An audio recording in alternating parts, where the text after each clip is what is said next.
بسم اللہ الرحمن الرحیم۔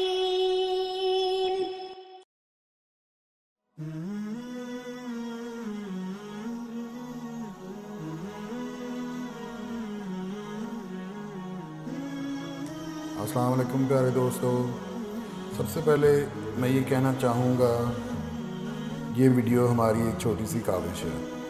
اگر آپ کو پسند آئی ہے تو ہمارا چینل ضرور سبسکرائب کریں۔ ہم فیس بک اور ٹویٹر پر بھی ہیں، ان کے لنکس ڈسکرپشن میں ہیں۔ اچھی بات کسی کو بتانا صدقہ جاریہ ہوتا ہے۔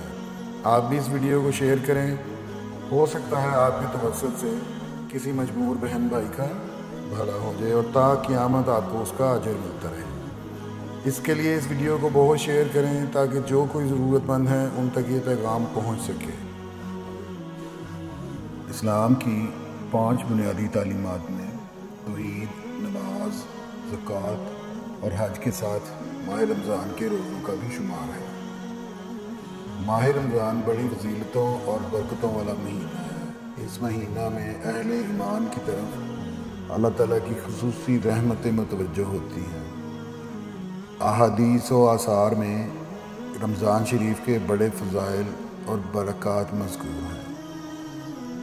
احادیث کے مطابق رمضان کے 3 عشرے 3 مختلف خصوصیات کے حامل ہیں اور ہر ایک پر خصوصی رنگ غالب ہے۔ حضرت سلمان فارسی رضی اللہ عنہ سے روایت ہے کہ رسول کریم صلی اللہ علیہ وآلہ وسلم نے فرمایا، رمضان کا پہلا عشرہ رحمت ہے، دوسرا عشرہ مغفرت اور تیسرا عشرہ جہنم سے آزادی کا ہے۔ یہ تو رمضان کا پورا مہینہ دیگر مہینوں میں ممتاز اور خصوصی مقام کا حامل ہے، لیکن رمضان شریف کے آخری 10 دن یعنی آخری عشرہ کے جو فضائل ہیں وہ اور بھی زیادہ ہیں۔ نبی اکرم صلی اللہ علیہ وآلہ وسلم رمضان کے آخری عشرہ میں عبادت و اطاعت، شب داری، ذکر و فکر میں اور زیادہ منہمک ہو جاتے تھے۔ احادیث میں ذکر ہے، ام المومنین حضرت عائشہ رضی اللہ عنہ فرماتی ہیں، نبی اکرم صلی اللہ علیہ وآلہ وسلم آخری عشرہ میں اتنا مجاہدہ کیا کرتے تھے جتنا دوسرے دنوں میں نہیں کیا کرتے تھے۔ اور ایک اور حدیث میں بھی اسی طرح کا اسی مفہوم کی ایک اور حدیث بھی ہے، جس سے یہ معلوم ہوتا ہے کہ رمضان کے آخری عشرہ میں آپ صلی اللہ علیہ وآلہ وسلم کے معمولات دیگر ایام کے مقابلے میں بڑھ جاتے تھے۔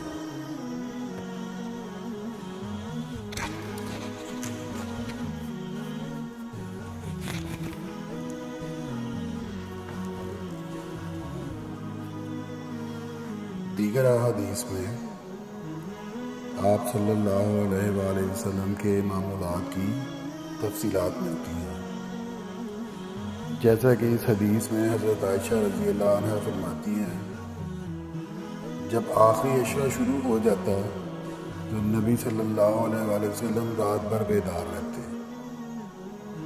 اور اپنی کمر کس لیتے اور گھر والوں کو بھی جگاتے تھے۔ ایک اور روایت میں یہ اضافہ ہے کہ مہینہ ختم ہونے سے پہلے بستر پر نہیں آتے تھے۔ راتوں کو اٹھ کر عبادت کرنے کا معمول آپ صلی اللہ علیہ وآلہ وسلم کا تو ہمیشہ سے ہی تھا، لیکن رمضان میں آپ کمر کس کر عبادت کے لیے تیار ہو جاتے اور پوری رات عبادت میں گزارتے۔ یہ مضمون حضرت عائشہ رضی اللہ عنہ کی ایک دوسری روایت سے اور زیادہ واضح ہو جاتا ہے۔ وہ بیان فرماتی ہیں، مجھے یاد نہیں کہ نبی صلی اللہ علیہ وآلہ وسلم نے رمضان کے علاوہ کبھی بھی ایک ہی رات میں پورا قرآن مجید پڑھا ہو یا پھر صبح تک عبادت ہی کرتے رہے ہوں یا رمضان المبارک کے علاوہ کسی اور مکمل مہینہ کے روزے رکھے ہوں۔ دوسرا خصوصی معمول جس کا ذکر حدیث میں ہے وہ ہے کہ آپ اپنے اہل خانہ کو رات میں عبادت کے لیے جگانا۔ احادیث سے معلوم ہوتا ہے کہ نبی صلی اللہ علیہ وآلہ وسلم اپنے گھر والوں کو سارا سال ہی جگایا کرتے تھے، لہٰذا رمضان المبارک میں خصوصیت کے ساتھ جگانے کا ذکر کا صاف مطلب ہے کہ رمضان کے آخری عشرہ میں نبی صلی اللہ علیہ وآلہ وسلم اپنے گھر والوں کو باقی سارے سال کی نسبت جگانے کا زیادہ اہتمام فرماتے تھے۔ دوستو، اعتکاف کا بھرپور فائدہ اٹھانے کے لیے یہ ضروری ہے کہ آپ اس میں پورے دھیان کے ساتھ، پوری مکمل یقین اور یکسوئی کے ساتھ عبادت کریں۔ لیکن کچھ چیزیں ایسی ہوتی ہیں کہ آپ ان سے کسی خاص چیز کے لیے بہت جلد کسی چیز کا فائدہ اٹھانا چاہتے ہیں، یا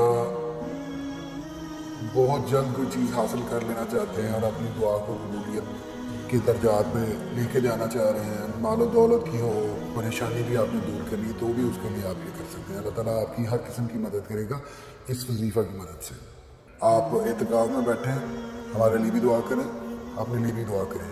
اس کا وظیفہ یہ ہے، یہ آپ کو اسکرین پہ بھی نظر آ رہا ہوگا۔ اول 11 بار درود شریف آپ نے پڑھنا ہے عشاء کی نماز کے بعد، اور اس کے بعد آپ نے یہ پڑھنا ہے بسم اللہ الرحمن الرحیم لا حول ولا قوت الا باللہ العلی العظیم۔ یہ آپ نے 101 مرتبہ پڑھنا ہے۔ اس کے بعد درود ابراہیمی دوبارہ پڑھ کے دعا کر کے تو باقی عبادات کے لیے آپ جا سکتے ہیں۔ یہ جو وظیفہ آپ کو بتایا ہے یہ بہت طاقتور ہے، اور یہ بہت اس کے بہت حوالوں سے یہ ثابت ہے۔